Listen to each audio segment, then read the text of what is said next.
check that, Sean. Why do you gotta film this part? We can show those.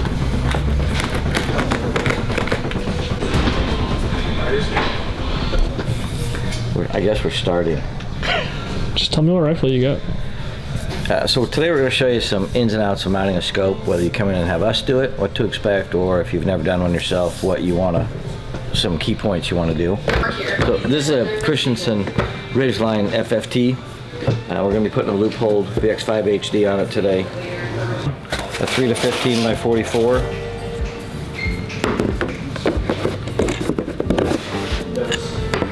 We're using a loophole base and some new rings that we brought in with the built-in bubble level. Why do you like those rings? Built-in bubble level. They did a great job on machining them. Bubble levels on the lower half rather than the top. When it's on the top, you're having to torque that ring down, level that ring to level the bubble, so it's much nicer when it's on the bottom half. Your gun's already, if you set your gun level and your base, there's nothing to worry about with that bubble level. Is always going to be on versus being on top of the ring. And if it's on top of the ring, lots of times you can't see over your eyepiece to see it. So you always want an offset, whether it's on the bottom half or top half, but more desirable on the bottom.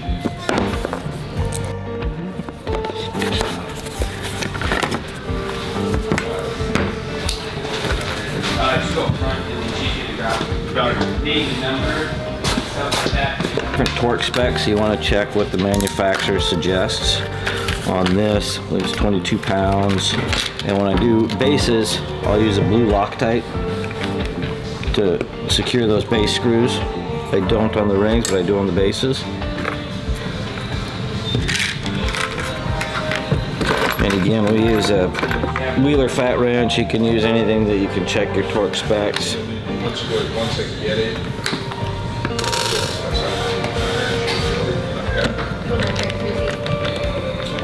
Please.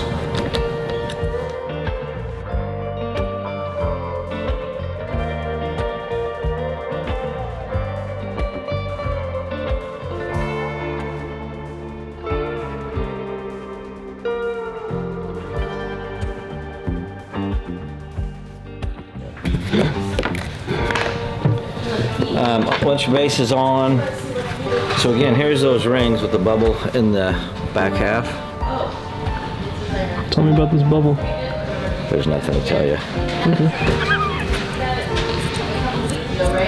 Yeah. So in setting your rings, it's going to depend as far as eye relief. I know about where these need to be. In this case, usually that rear is on that last one. That might fluctuate depending on the setup. And then I know usually on these, to get started, I'm about the 5th slot back, but it all depends on the setup, the base, the gun, the scope. How do you figure out your eye relief if you've never mounted one before? You're gonna set that to your eye. There's a certain distance your eye needs to be from the back of the scope so you can see that full circle. Too close, you're gonna see black. Too far away, that shrinks down. So you want to get it just the right. Most scopes, that's 3.5 to 4 inches from your eye. Some people will think, well, it's a Magnum gun, I want it farther away from my eye, but then you're going to end up leaning in closer, so you're still going to need to ideally be 3.5 or 4 inches, or if it's back, you're going to have to be back. So either way, you just want when you throw up naturally that you're seeing that full circle, so it's going to be setting that to your hold and to each individual. So one click at 20 yards.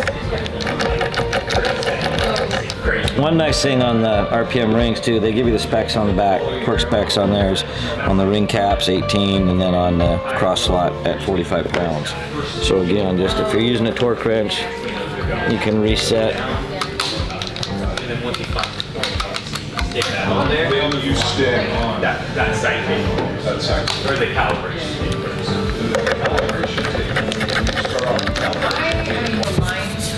So then in setting the scope, a couple things come into play besides eye relief is your length of tube, so you got to make sure that's going to fit, and then of course clearance underneath here, that everything's going to clear. So once you set that to somebody, you'll see where that scope needs to be, and then we can adjust the rings if need be, or where that scope sits. Right now we'll adjust that for me. I'm going to see where that sets. Then when you throw that up naturally, you see that full picture. For me, that could come back a hair.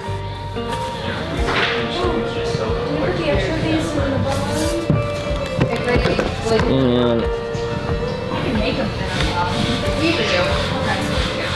as you can see, you end up, that's about where that needs to be. You can't bring it back much more. You'll be into the flare of the tube and you can't come back because of contact. And so that's about the right eye relief if it were for my own setup.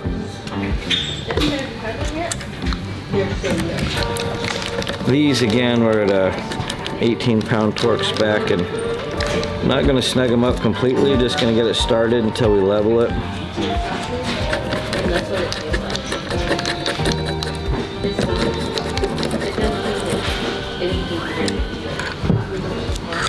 Oh, another thing is when you're setting that eye relief, turn the power up. Rather than at the low range, you want to be in the upper range because that shrinks down that field a little bit, so it's a little more critical on eye relief. When you turn the power down, it opens it up and it gives you a little more leeway, but you want it when the power's turned up so you know exactly where you need to be for eye relief.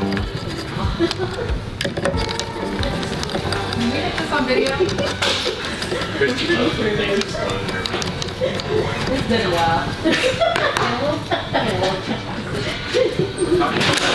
Now we'll run a couple levels. So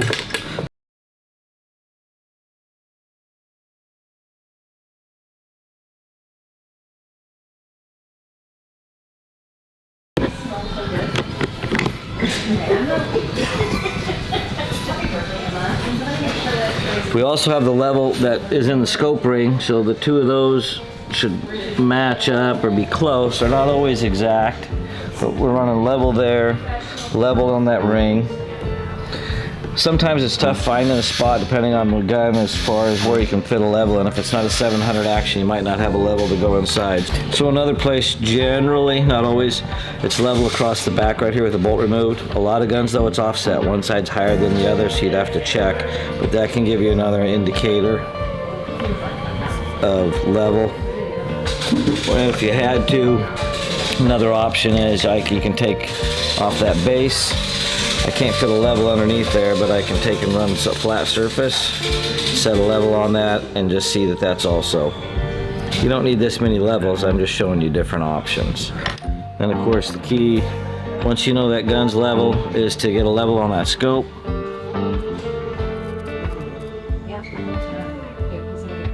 So you can see everything is level. I'm going to tighten down those ring screws. These were 45. These were 45-inch pounds.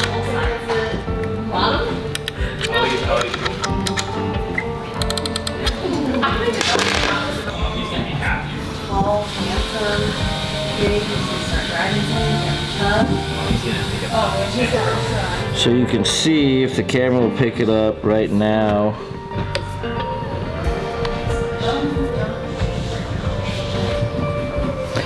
You're running the level, your rings level, scopes level, and then off the action. So we know we've got everything level. We already set the eye relief.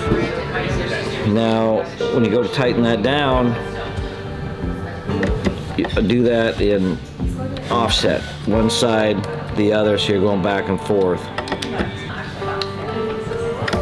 And again, it's kind of an X pattern. You're not tightening one side down than the other.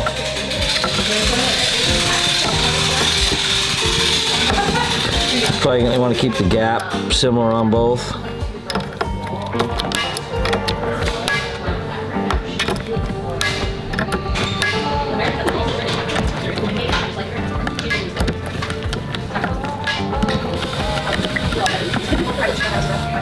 So again, that's set. We've got everything leveled. Base is tightened on and Loctited. Scope rings are set. Everything's level. And then we use a magnetic Boresighter just to get started. And that, you look through the scope and the Boresighter, get it close. Actually, on that,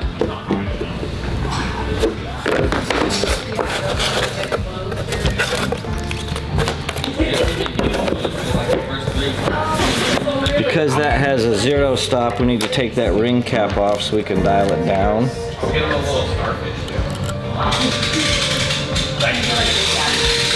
They'll vary on how their zero stop is set up, but they'll be similar in that you're probably going to remove your top elevation cap. Really just wants to be another thing.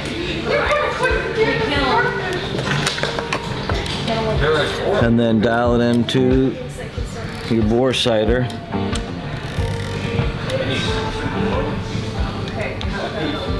Close front of the back swap. And then there was some less to No, they're gonna have some forward. just not lots. I'll show you. You can probably. You should be looking through there and you'll see the green grid in Oh there. yeah, I do see the green grid. Okay, it's probably not going to pick it up. But. No, it does. So tell me what that green grid is. So that's your Boresighter. You're looking at a target. You're going to adjust your crosshairs up, down, left, and right, so your center on the Boresighter just like centering on a target. From there, what we do or what I do, and I recommend is magnetic Boresighters and any of the in-the-bore Boresighters are only so accurate. So if you can set up a marker at least 50 yards or 100 yards where you can look through the bore and look through your scope and line the two up, in my opinion, it's going to be more accurate. We can get people pretty close consistently, more so than with the magnetic Boresighter. So I'll move over here. We've got a marker outside that I'll use to look through. So we brought it over, we've got a 50-yard marker outside, got the bolt removed, so now we can look through the bore and the scope and see that they're both focused on the same spot. In this case, it's off slightly.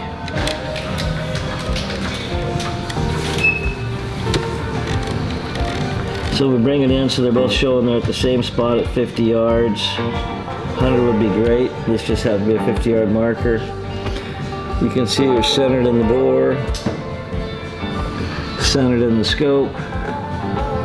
So that should get you pretty close when you go out and shoot. Hopefully you're within a couple inches, left, right, up or down, and then can adjust from there. Once you're done, you'll put your caps back on, everything's set and ready to go.